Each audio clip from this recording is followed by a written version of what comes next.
Despite the uncertain outcome of their discussion, Chong does not waste any time and immediately heads home trying to summon his avatar. As Chong activates the avatar, his anticipation is mounting as he expects the bone dragon to emerge. However, to his surprise, only the skull head appears.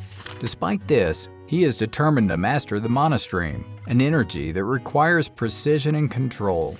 Unfortunately, the instructions in the book are lacking in detail, leaving him frustrated and unsure of how to proceed. Just as he is feeling defeated, a message from Kim comes in, offering to take him to the association. Chong's heart leaps at the prospect of meeting with the association chairman, Zhang. He has heard of the legendary hunter's prowess and wisdom, and he knows that this is a rare opportunity to learn from the best. The narrative progresses with Chong's arrival at the association, where he is received by the chairman, Zhang. The book he had studied extensively spoke highly of Zhang's extraordinary capabilities, even claiming that he was on par with the Demon King himself. As he enters the room to meet Zhang, Chong feels a mixture of excitement and anxiety. The meeting begins cordially enough, with Zhang greeting Chong with a smile and a handshake. However, the atmosphere suddenly shifts when Zhang's expression turns grim, and a black aura surrounds him. In a menacing tone, Zhang demands, "Who are you?" Zhang, as an extraordinary person, asserts that he already knows everything about Chong.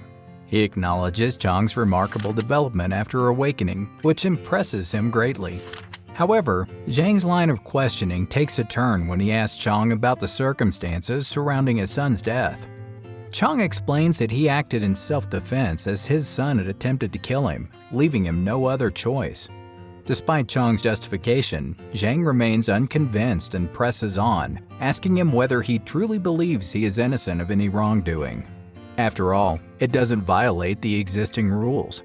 Hearing these words, Zhang is angry because Yang's son was his freed slave. Even though Zhang is angry, Chong immediately cuts off his words and says that he wants to join Asgard.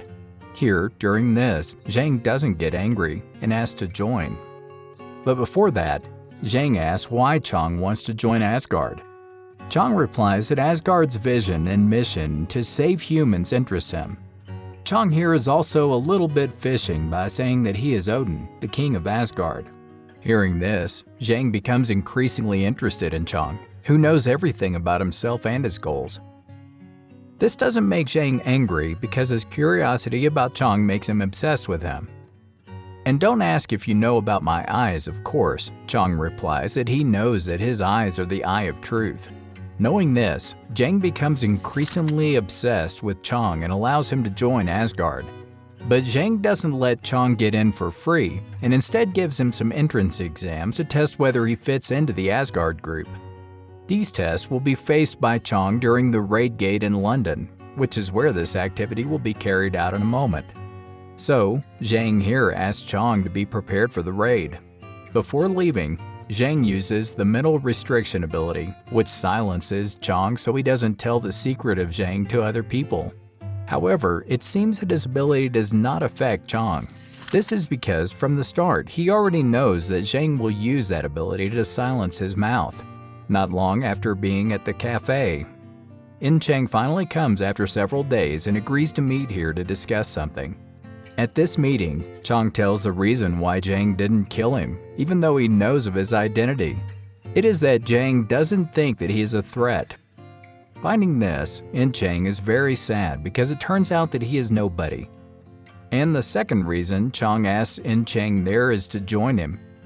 Chong also reveals his goal to form a peaceful world without discrimination. Feeling here no one trusts Chang, so inevitably, here Chang trusts Chong. After Chang agrees to follow him, Chang asks what he is going to do to create a peaceful world.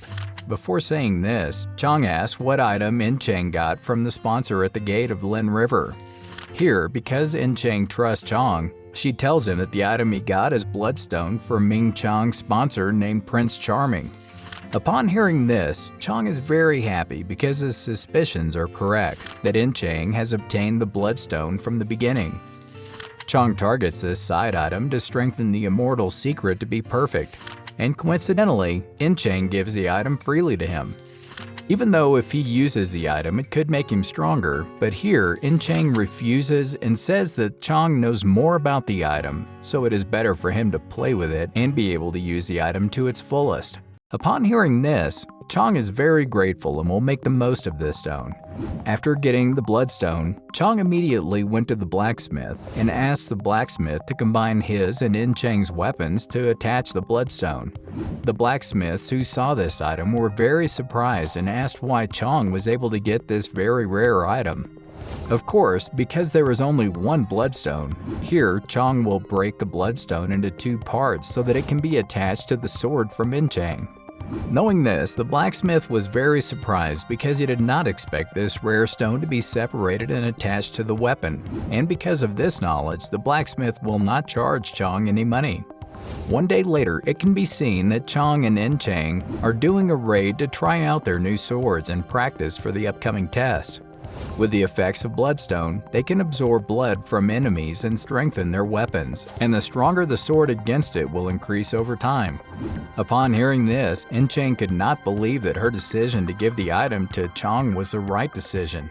Not far from here, the boss gate of the Ogre Warrior appears. It can be seen that the strength of the monster is very terrible and has a very strong attack. But on the Legion side, he didn't expect that the attack from the ogre was so strong and that he could withstand the attack with his sword and then slash the monster to death. Seeing this, Chong could not believe that this decision to make Chang his subordinate was the right decision. With this, Chong is no longer worried about her because Chang is a very strong woman. One day later, before the exam begins, Chong is met by Hyung. Hyung's arrival here is to give him advice not to take the exam because he has a hunch that Chong will die while taking the exam. Even though Hyung suggested that he should not take part, Chong would still go because some business made him unable to refuse to take the exam. In the morning, Chong and Chang will be escorted by Kim, where Kim directs them both towards a portal to London. Shortly after the portal opens, Chong and Chang enter there while their legion was greeted by 2 hunter associations from London who would direct them both to the event venue. In the evening, they both attended a party to get to know the hunters from the other countries, and of the many hunters, there was one person who stood out at the event. That man was big and looked very strong. It seemed that the man was expressing his disappointment towards the Korean Association, which sent a weak hunter for this event. While Chong saw that, he finally realized that the man was a member of the Olympics group. This unexpected thing made Chong a little worried because the arrival of this man could disrupt all his plans. Shortly thereafter, a man came and realized that the big man was named George and his title was Odysseus. Knowing this made Chong even more worried because in the Demon King's notebook, it was said that Odysseus would be killed by his colleague named Hercules. What surprised Chong was that the man was named Demetrius, and he held the title Hercules. Of course, with the name of the title alone, you can guess how strong this man is. Some of these unexpected things make Chong's plan a little constrained, but even so, there are still ways to win in this event. The way is possible to beat them, but the cunning way that makes Chong win without having to fight Hercules. Meanwhile, Demetrius, who knows that Chong is the underdog from Korea, intends to shake his hand to check whether the rumors circulating are true, that the underdog of Korea is very strong. However, before shaking hands with Chong, Chang stopped him with his hand.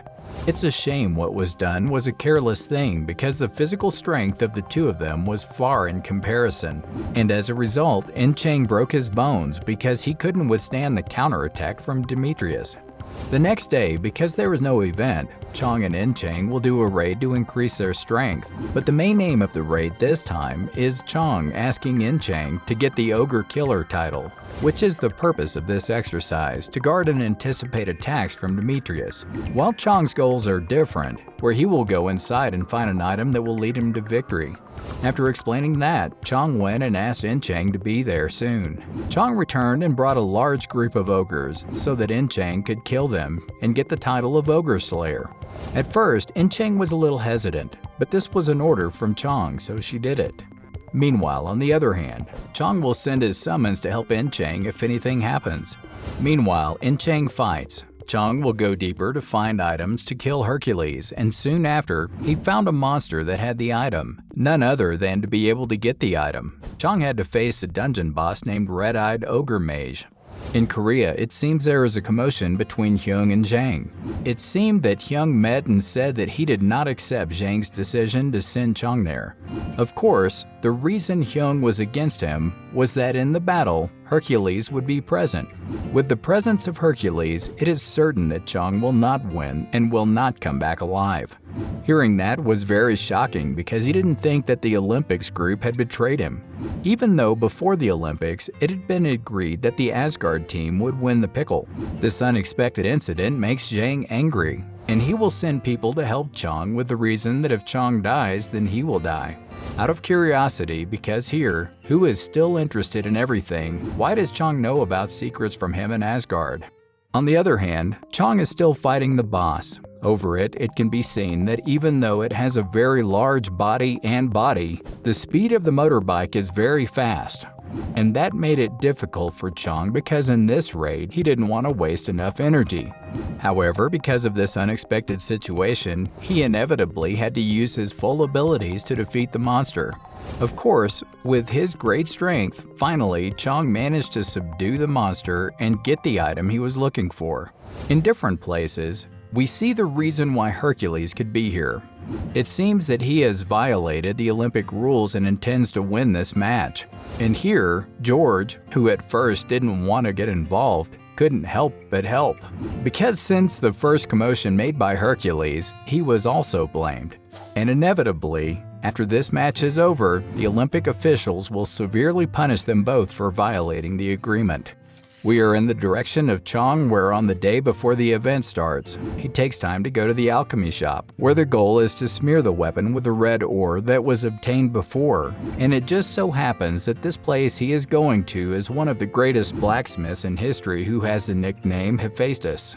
Of course, at first, Hephaestus is confused where Chong got the item. What is certain is that you can get the item. Chong is very strong. But here Hephaestus asks what the point of smearing his weapon with this item is. Here, Chong doesn't explain anything and just does what he asks. After a few days of waiting, the event finally starts. Hunters from all over the world gather to enter the gate. As expected, before entering, Hercules comes to Chong and says that he will kill him. But here, Chong just replies with a smile. With that, the gate opens and all the hunters go inside. Before entering, Chong tells Chong to run immediately when he enters. I don't know what the reason is, but Chong obeys his words. And it is true that when entering the gate, many people are dead. Seeing this, Chong is very shocked at how many hunters could have died even though the gate was open 5 minutes ago. Seeing this, Chong can't bear it and intends to save one hunter who can still stand, but unexpectedly, Naya is attacked by Hercules. Chong resists, but luckily because Chong comes at the right time, he is saved and flees to a safe place. Once in a safe place, Chong asks Chong about what happened. Chong replies that the dead hunter was not killed by Hercules, but it was an explosion prepared by someone to be able to kill Hercules. Seeing this, Chong really can't believe this incident. Next, Chong will start a plan to kill Hercules, and to start his plan, Chong asks for his summons to find the hunter who has trapped Hercules. And soon after finding him, Chong will remember them and make them become bait for Hercules to follow him. It is unclear what Chong is doing. What is certain is that he's seen directing Hercules to where the dungeon boss is. Continuing the story, the atmosphere becomes tense as Hercules and George are caught in the trap of Legion, an infamous and ruthless enemy. As they successfully eliminate the explosive makers, the situation quickly turns dangerous as the lifeless corpses suddenly come to life and launch a vicious attack on Hercules. Despite their summoner abilities, the undead foes prove to be no match for Hercules, who swiftly dispatches them with ease. Meanwhile, Chong and Chong make their way towards the boss's location, determined to join the fight and aid their comrades. However, the journey is not without its own challenges, as they must navigate through treacherous terrain and fend off any enemy attacks along the way. Despite the obstacles, they remain steadfast in their mission, driven by their desire to put an end to Legion's evil reign. On the other hand, on the way to where Bosley John is stopped by someone, it turns out that someone is a messenger from Zhang named Here. Zhang has sent orders that will help, and the boss has also confirmed that the competition will be won by Asgard. Finding this out, Chong doesn't accept their help, but he refuses because he came here not to win for nothing. But his purpose changed when Hercules came. Even though this is considered impossible, Chong will try to win this competition and become a member of Asgard. Anef, who hears these words, is very shocked and says that he can't help because it isn't an order from Jack. But it's a decision from Chong himself, like that, and Anef can't force his will and will go home. But here, Anef doesn't go straight home but keeps an eye on them because he wants to know how Chong can beat the dungeon boss with Hercules simultaneously. Not long after looking for quite a long time, finally, Chong arrives at the hiding place of the boss gate named Catalan. It can be seen that the monster is very strong and very terrible. And here it is revealed that Chong's main plan, which is why he brought Hercules here, was that Hercules would defeat the new boss gate, and Chong would attack him. And of course, to be able to overwhelm Hercules, Chong must make the monster enter the strongest mode.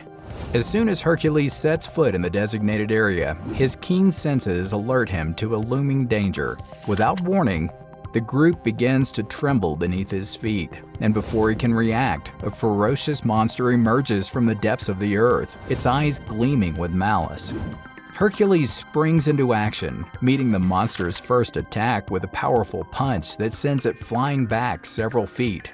But he knows better than to let his guard down, and just as he braces himself for another assault, the monster's entire body convulses and a fiery aura engulfs it. In an instant, the creature transforms into a terrifying hulking beast, towering over Hercules with its massive, rippling muscles. Hercules instinctively takes a step back, realizing that this is no ordinary monster. Meanwhile, Chong and his companions watch from a safe distance, their hearts racing with excitement and apprehension. They know that the monster is now at its strongest, and it's time for the next phase of their plan to begin. Without hesitation, they flee from the scene, leaving Hercules to face the beast alone. But to their surprise, Hercules doesn't back down. Instead, he stands his ground, ready to face whatever comes his way. Unfortunately, the speed monster is very fast and Hercules has to deal with it. The duel between Hercules and the monster is so fierce that the hunters who arrive can only be silent and trembling. Meanwhile, on Chong's side, he starts the ultimate plan. Chong immediately smears his weapon with the items that he had prepared beforehand. After seeing a gap, Chong throws a spear at Hercules. However, unexpectedly, George pushes the spear aside. Seeing this, Chang steps forward to fight George so that Chong can successfully attack with his spear. Next, there's a fairly fierce duel between Chang and George. Attack after attack, they are able to hurt each other. But even though Chang is very strong, his attacks haven't been able to scratch George. However, things turn around when Chang is assisted by a summon from Chong. Lots of monsters come and stop George at the same time. Seeing this, Chong focuses on finding gaps so that his second attack can stab Hercules. But before that, Chong does not believe in the power of Hercules. How can it be that even though the monster enters the strongest mode plus the demonic energy, Hercules is still able to withstand the strongest attack from Manzi? Instead, he turns it around. Meanwhile, on Chang's side, they also wonder how they can kill someone as strong as Hercules. It turns out that Chong still has a way and is waiting for Hercules to enter berserker mode. According to the book Demon King, Hercules will get out of control when he enjoys fighting. And of course, to get Hercules to enter berserker mode, like it or not, Chong has to come down to fight him. Seeing Chong come down to fight him makes Hercules very happy, and he serves him. It doesn't take long for Hercules to use his strongest power to kill Legion. Meanwhile, on the NF side, they see this and feel that Chong will be injured as a result of the attack, especially since they see Chong gathering mana in defense. If Chong does that, it will still be useless because the attack from Hercules is very strong. However, it turns out that what Chong is doing is not what they thought, because what he did before was just a distraction. Chong goes to attack with his spear. Even though this is a powerful attack given by Chong, in reality, the attack does not seriously injure Hercules, and instead reverses the attack to throw Chong. But a small attack is enough for him because it's not an ordinary attack, but his weapon has been coated with poison. Of course, Hercules, who didn't realize this, was shocked and felt the effects of the poison, which made him unable to move. Which poison is not poison in general because it is a strength-boosting serum. And why did Chong do this? With the addition of that power, it would make Hercules enter into an uncontrollable berserker mode that could kill even himself because he was unable to withstand the strength that was in his body. While George, who saw this, immediately headed there to stop his rampage from Hercules, it was stopped by Chong. And thanks to his time, it was too late because the berserker mode plus the demonic power of Hercules could not be stopped. Even so, here, George still insists on going there to stop him. Well, because Chong doesn't want a future unchanging here, Chong advises George that there is a way to stop Hercules' rampage. We have to wait 5 minutes because according to estimates, after 5 minutes have passed, Hercules will faint because he can't withstand the power. And from the start, Chong had his eyes on this because with Hercules passed out, it was certain he would win. Even though this looks easy, it would be very difficult to withstand Hercules. Seeing this, like it or not, they have to work together to buy time up to 5 minutes. You can see Hercules going crazy and attacking all the hunters who were there. Meanwhile, Chang is overwhelmed by Hercules' physique, which is getting stronger and stronger. Seeing the hunters have no intention of winning the competition this time and intend to return, remembering that seeing the terrible battle made them afraid to participate. Meanwhile, Phile, from Enev's side, he really couldn't believe all this. Moreover, something made him curious about the ore that Chong brought with him. Out of curiosity about this, Enev will come down to help them stop Hercules. But the help from Enev doesn't change anything because Hercules is invincible. Meanwhile, George, who also did not give up, kept trying to stop him. Unfortunately, Hercules was not aware and took out his mainstay power to attack George. Even though George can avoid it, here the effect of the attack makes deep wounds in him. Not far from there, you can see that Chong is just silent and doesn't do anything. What turned out to be that here Chong was unconscious because Bloodstone had boiled and made Chong vomit blood. And it turns out that the effect is the same as Hercules, where Chong's body is entered by a great force. Different from Hercules, here Chong is still conscious and emits an aura that is stronger than Hercules. And this condition will be used by Chong to fight Hercules in berserker mode. But before that, here Chong will fight the boss gate first. Because the monster will interfere with the fight, and unexpectedly with just a few attacks, Chong managed to subvert the monster without difficulty. But starting from here, big problems occur where outside suddenly filled with a terrible aura. This aura coming out of Chong's body turns out to absorb the magic in the surrounding, giving him overwhelming strength. And as a result of not being able to withstand this great power, Legion lost control and became unconscious. And in this condition, Chong immediately attacked Hercules. It can be seen that the collision of their attacks was very powerful. However, the powerful attack could not kill Hercules, and only destroyed one hand. But it didn't matter, because with his demonic powers, Hercules' hands returned to normal. Meanwhile, Chong looks to have serious injuries, but the difference is that Chong's regeneration is quite fast.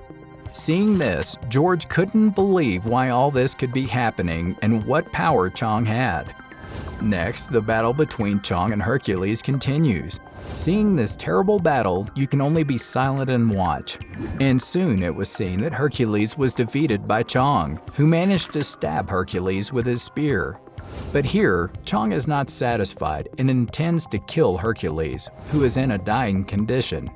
George, who knew this, rushed to stop Chong. On Honey, because it was too fast, he just gave up.